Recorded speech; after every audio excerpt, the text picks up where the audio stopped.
You know you need to eat because everybody needs to. You know you want to eat because everybody wants to. The result of not eating is starvation, and you've probably heard that that does some nasty things to your body, so it makes sense to keep eating, right? All of those statements are true, which is what makes today's topic such a hard one. Eating disorders remain a hot button issue, even though they tend to fall out of the media every so often. They don't go away, and those who suffer with them don't just stop suffering. Whether we talk about it or not, it's definitely happening to people all over the world. It is a particularly bad problem here in the United States, however.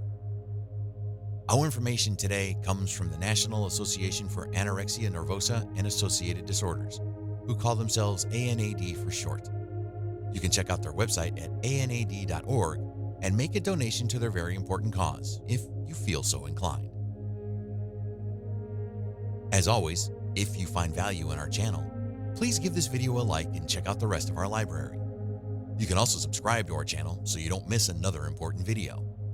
And don't forget to share these videos with your friends who might need to learn something as well.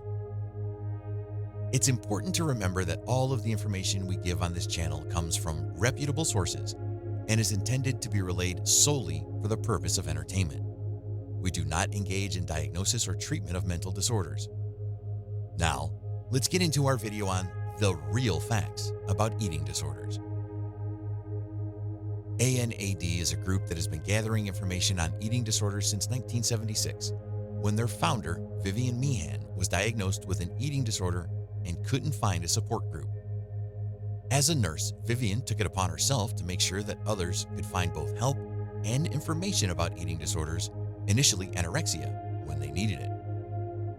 Through that information gathering effort, ANAD has compiled some disturbing statistics in our modern day.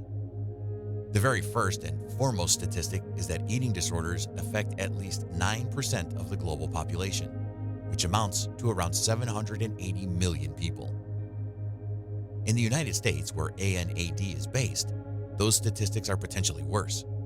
It's estimated that 9% of the population will be affected by an eating disorder in their lifetime, which amounts to about 30 million people. The economic cost of this dire number is also quite staggering. At nearly $65 billion per year for medications, treatment, and hospitalizations, this is a big portion of healthcare costs in the U.S. overall. Additionally, over 10,000 people die every year in the U.S. from eating disorders. That's a little over one every hour of every day. This makes eating disorders the second most deadly mental health issue behind opioid addiction. About 26% of people with eating disorders attempt suicide. Combine that with the already high number of suicide attempts to depression, and it's easy to see why mental health research is a critical field of study right now. There are many types of eating disorders, though a few are far more common than others. We'll go through a few of those first. Anorexia nervosa, often just called anorexia, is a disorder where the victim is obsessed over their body weight, no matter what that actual number may be. This most often leads them to severely restricting their own food intake, which can cause a number of complications due to malnutrition and dehydration. Bulimia nervosa, or just bulimia, is when the victim binge eats a large amount of food that engages in an inordinate amount of compensatory behavior. Often, the compensation is inducing vomiting, which is what is usually portrayed in the movies and on television for bulimia.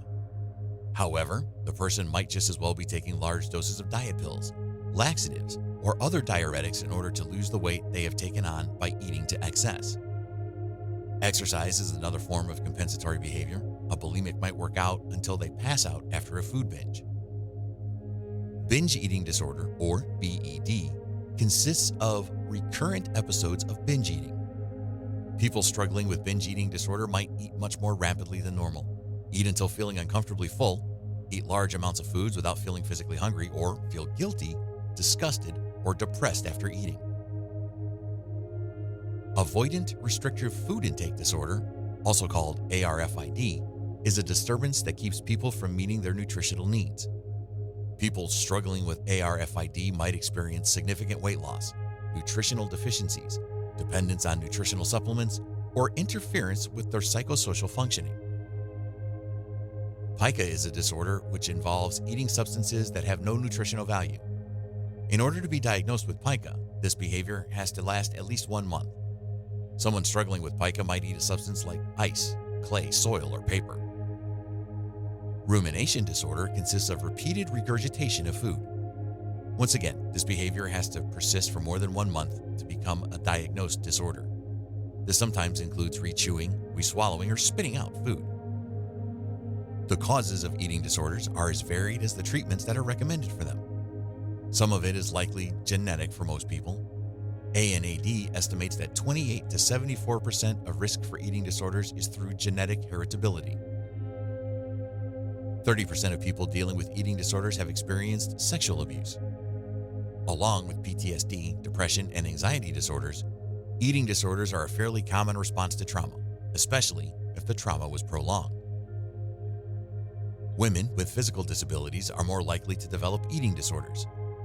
ANAD doesn't address the prevalence of women versus men in general, but they do acknowledge that in a college campus survey, 91% of the women admitted to controlling their weight through dieting. This definitely leans towards the idea that women have a higher chance of developing an eating disorder. Among athletes, eating disorders are relatively similar in frequency to the general population. Athletes are more prone to overexercise and starve their bodies of nutrition unintentionally. Veterans seem to suffer a higher incidence of body dysmorphic disorder than the general population, which usually leads to an eating disorder in an attempt to alter the physical form. Much like athletes, however, the emphasis on staying lean in the military tends to cause a higher focus on losing weight, which can manifest as anorexia or bulimia most often. Less than 6% of people with eating disorders are medically diagnosed as underweight. There is an obesity epidemic in America, which has been well documented. This is most likely due to a binge eating disorder explosion, which is almost always undiagnosed. People in larger bodies are half as likely as those at a normal weight or underweight to be diagnosed with an eating disorder. The fear of the label is almost as strong among this group as it is among athletes. In children, the prevalence of eating disorders has become a serious concern. According to ANAD, 46% of 9 to 11-year-olds are sometimes or very often on diets. They also claim that 35 to 57% of adolescent girls engage in crash dieting, fasting, self-induced vomiting, diet pills, or laxatives. In addition to their information gathering function, ANAD also works as an advocate group, helping people find the resources they need to deal with eating disorders. They have a great deal of helpful advice for those of us who might want to help ourselves or others in this regard. Detecting an eating disorder can be a layered and sensitive topic. A big indicator might be a noticeable change in a person's attitudes towards food and their body. While there are more specific signs depending on diagnosis, it's important to note that not everyone fits neatly into these categories. All eating concerns deserve immediate attention. To sum up all of this information on the real truth about eating disorders, you know now that there are different types, different circumstances, and different ways to seek help. We want to give a special thank you to ANAD for giving us so much helpful information on this topic. And if you want to know more or donate to their cause, they are a 501c3 charity.